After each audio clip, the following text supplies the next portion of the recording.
There's probably no one walking the face of the earth alive right now that knows more about the sport of professional bass fishing than Mr. Ken Duke. He's joining us right now. I'm so happy to have him back on Ike Live. Ken?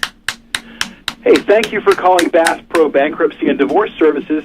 Press 1 if your entry fees are due and you have no idea how you're going to pay them. Man, I'm pressing 1. I'm pressing 1 too. Yeah, we actually How's it going, guys? Good. How you doing? We wouldn't be able to press 1 because Bass Pro Shops has banned us from their phone service a long time ago. Well, actually, I was referring to Bass Pro in the sense of, you and Peter Bass Pro. Oh, okay. I thought you meant Bass Pro Shops. Ken, I want to jump right to it. We talked a little bit. We kind of briefly talked about it. The state of the sport, a lot of rumors right now being circulated. We've got 3 players right now. We've got FLW, we've got BASS, we've got Major League Fishing. They've all got really good products. They've all got great anglers.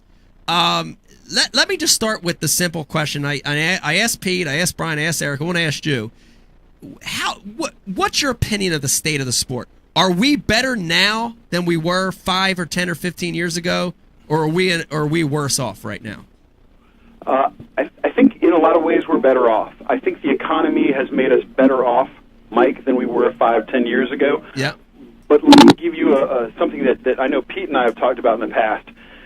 I'll give you an example. In 1967, Ray Scott put on his first tournament. You guys were joking about, I could say the dates and the times. It was June 5th, 1967 on Beaver Lake in Arkansas. And he charged guys $100 to enter, and first place was $2,000. That's a 20-to-1 ratio. Well, right now you're fishing, the Elite Series with BASS, and your entry fees are about $5,000 a tournament, and you have a chance to win 100. That's a 20-to-1 ratio.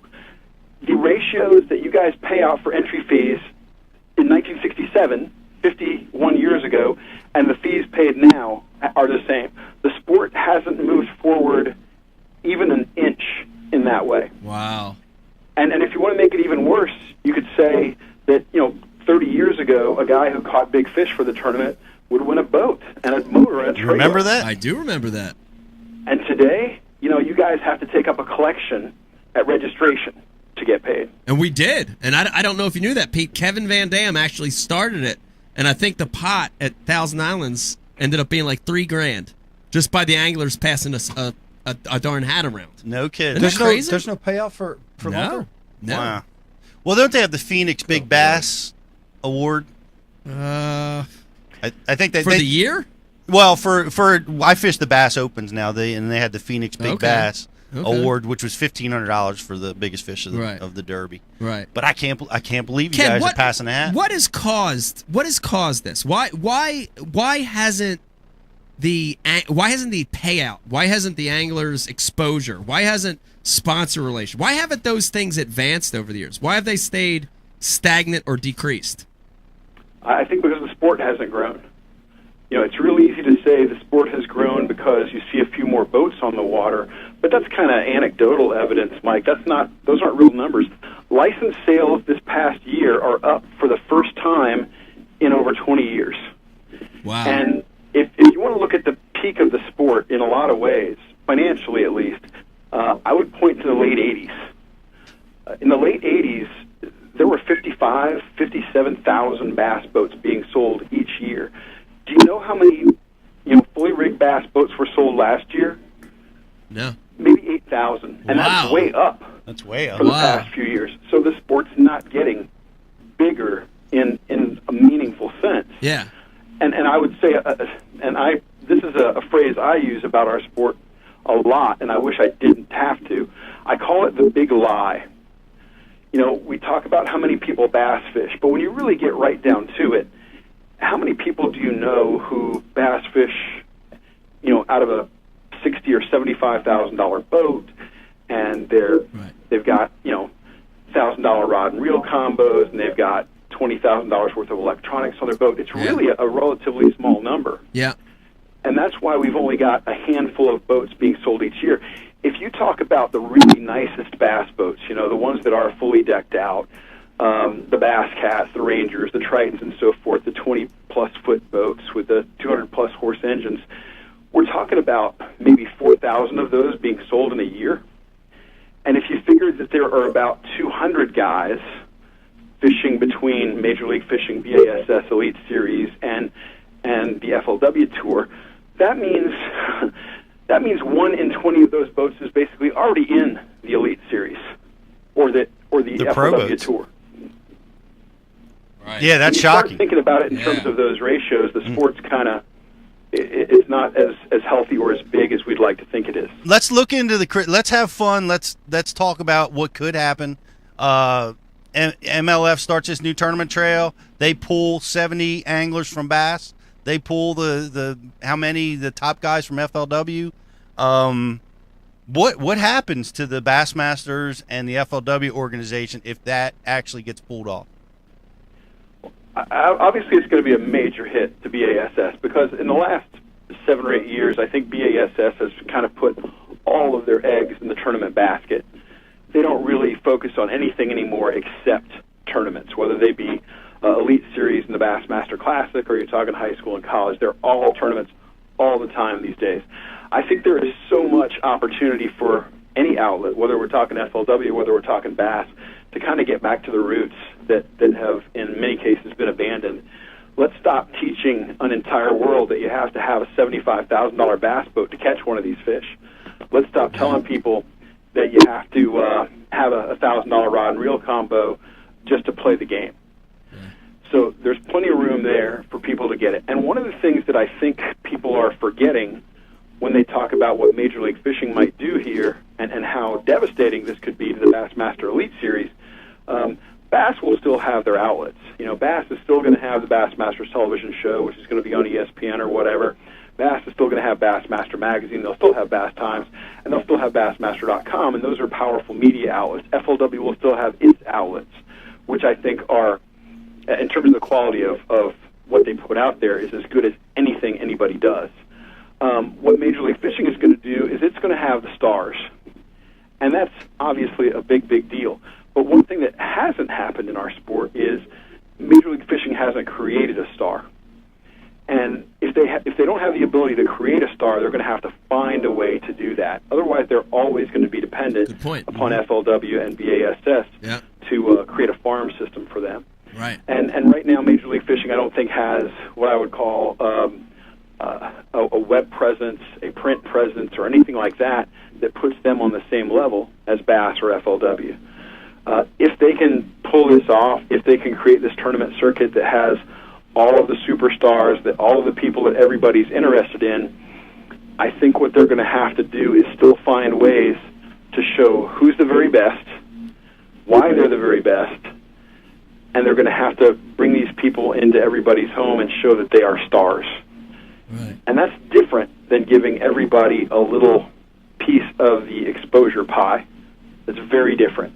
That's all about putting a guy up on a pedestal after he wins the 2003 Classic and 2006 Angler of the Year. And if they're not going to do that, they're going to flatten out that star power that they're trying to grab. So I think it's really interesting, but it's hard to say what direction things are going to go until we know more about these rumors. Right now, it's interesting to see Bass react to the rumors, and it looks like they're going to be they are scrambling, obviously, but it looks like they're going to be putting out a release here maybe pretty soon, announcing changes to their schedule next year, which is one of the most demanding and expensive anybody's ever seen. Yeah, let me jump in real quick, and again, this is I'm talking about, these are rumors. This is no fact. I didn't hear from anybody official, but I'll address some of those rumors, Pete, that I heard from the Bass side. I heard, one of the rumors I heard is that the Western Swing that was already announced, which is the California and up in Washington. Up on the river, up there in Columbia River, are gone, no longer on the schedule. Second rumor I heard is that they're offering select guys, and so not across the board, but they're offering select guys no entry fees next year. I got that offer. Yep, you got that offer. Okay, so this is a true rumor. So you're talking about $50,000. Did they also say don't show up? Sorry, no, Pete. No. That's a lot of money. And then the third. Yeah, and then the third rumor I heard, and this is actually exciting to me if this rumor is true, is that they talked about creating a true angler advisory board. They've had one for years, but they're talking about creating one that actually meant something. That has some power. That has power. So I don't know, I don't know from a legal standpoint what that means, or from a financial standpoint if that means a little bit of revenue share, or I don't know what that means, but that was another one of the rumors I heard. So these are rumors floating out there that Bass is going to make some changes. A lot of people watching the show tonight, they don't have a bass boat. They don't aspire to be a pro. Some of them probably don't even give a shit about the professional circuit, right? Of the professional angler. But they're listening and watching, and they're saying, what can I do? I'm an average dude, right? I'm an average dude. I'm an average chick. What can I do personally to help grow the sport? How would you answer that question for them? I think it's not any magic answer, guys, but you have to take people fishing. Ray Scott said it back in 1968. He said, "Kids don't go fishing; they are taken fishing." Yeah. And you got to take people fishing. And no disrespect to the pros who try to take kids fishing and they load them up in their fabulous $85,000 bass boat with $20,000 of electronics on it. That's not really an experience that kid can replicate a week later. You got to take kids fishing and make it happen in a way that they can do it on their own or do it with their friends or their parents. And I think we're really missing the boat on that. There are some fabulous organizations out there that are trying to answer this question. They're a lot smarter than me, Mike. One of them is called Fishing's Future. A guy named Shane Wilson, who is a superior human being, runs that operation out of Texas. He's nationwide. Fishing's Future is really leading the way in growing our sport on the basis of creating new anglers. The Recreational Boating and Fishing Foundation is working every day to try to create new anglers, to keep the anglers we have, and to reactivate the anglers that we've lost.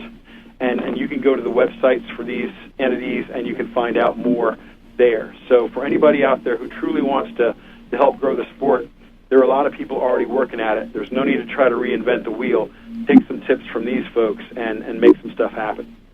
Take some tips from the Ike Foundation. Ike Foundation, absolutely. Take the pledge. That's right. So go to IkeFoundation.org, take the pledge. Promise to take a kid fishing. It's never been fishing before. You said it, Ken. You gotta give them the experience. You gotta get them out there and let them try it. So. And you guys have done so much, not only through the Ike Foundation but through Bass University. You guys are educating these next generations of anglers. And when I got started in the sport, if somebody had told me I needed this big, expensive bass boat to go catch one of these fish, I would have taken up some other sport. I would have taken up golf or something because it would have been unattainable for me. And I know a little bit about y'all's background. It would have been unattainable, I think, for you as well. So we got to find ways to get these kids fishing in farm ponds or municipal lakes and things that they can replicate on their own. This one's from Brian's Ghost. And on Facebook? On Facebook. Okay. This one's from Brian's Ghost. And the comment is, BASS's downfall is that unlike MLF, they didn't hire a hot chick like Shelly Sanders. All they have is... wait, it's not done. All they have is some average-looking guy named Tommy Sanders. So maybe that's the answer. I think they're onto something there. I never even thought about that. I don't know. There's got to be some way we can quantify hotness. That's right. I think Shelly... extrapolate that to ratings. Yeah, that's... I was going to say one controversial thing on Ike Live, if you guys will bear with me. Oh, yes. Yes, please. The YouTubers take a pretty good beating on your show. And by the way, gentlemen, I agree with it. I'm not a fan of the whole YouTube phenomenon. Everybody with a camera is not an expert. And that's my gripe with it. But I will say one thing on behalf of some of these YouTube guys who have big followings. What they've done is they've made fishing accessible. They hopped out of their vehicle with one rod and one reel maybe. They went down to the edge of some municipal pond, and they showed people how they were catching fish. Now, today they're hopping out of their Escalade, but they've been smart enough to kind of keep that same tone to it. And I think that they're doing something to grow the sport, even even though I don't necessarily always agree with the way they're doing it. I agree, Ken. Yeah, I'd agree with that. Yeah. I think that's true. I disagree with us beating on them, though. That's all. Okay, Eric, what do you got? You got one or two more things for Ken before we let him go? What do you got? It was just to play off what we were talking about earlier. Jeffrey said he has a simple solution to get more viewers in the sport, and that's cheerleaders. Cheerleaders, yeah. Which is net girls. Net girls, yeah. We've been talking about net girls for like 10 years, Yeah, man. 100%. Yeah, It's have a easy. net girl, have her in a bikini. It's perfect. It's the only way to make netting a fish cool. Right. Otherwise, Outside of that, you don't use a net. no, because it's You can't. corny. Yeah, it is. You would I like it. You would have thought Ray Scott would have gone for this like 50 years No, ago. that sounds like something Ray would have did. Yeah. What Ray did was Ray had these young girls who would write the weight totals up on the board. Oh, It was yes. like a chalkboard back in the day. Wow. And he would find highly qualified candidates to do that. He handpicked them Handpicked. They were through an audition and, process. I'll just say they were properly attired. Yes. Another comment. for you, Ray. Another comment just came from Brian's ghost that said, "I wish I was Ray Scott." I don't know what that means.